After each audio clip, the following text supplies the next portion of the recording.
തിരുവനന്തപുരം കഴക്കൂട്ടം ഫാത്തിമ മാതാ പള്ളിമുറ്റത്തെ മാതാവിന്റെ പ്രതിമ തകർത്തു. കുരിശടിയോട് ചേർന്ന് സ്ഥാപിച്ചിരുന്ന പ്രതിമയാണ് തകർത്തത്. രാവിലെ നടക്കാനിറങ്ങിയ പള്ളി വികാരിയാണ് പ്രതിമ തകർത്ത നിലയിൽ കണ്ടത്.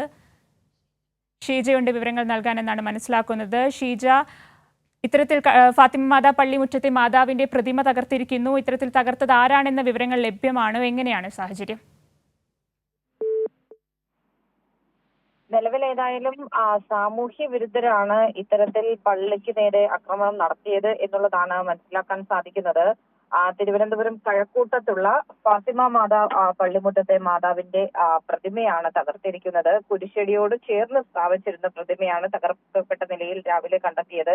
ഇത് രാവിലെ പള്ളി വികാരി നടക്കാൻ ഇറങ്ങിയ സമയത്താണ് ഇത്തരത്തിൽ പ്രതിമ തകർത്ത നിലയിൽ കണ്ടത്. നിലവിൽ ഏതായാലും പോലീസിൽ പരാതി നൽകിയിട്ടില്ലെങ്കിലും സംഭവം അറിഞ്ഞ് കഴക്കൂട്ടം പോലീസ് സ്ഥലത്തെത്തി കാര്യങ്ങൾ പരിശോധിക്കുന്നുണ്ട്.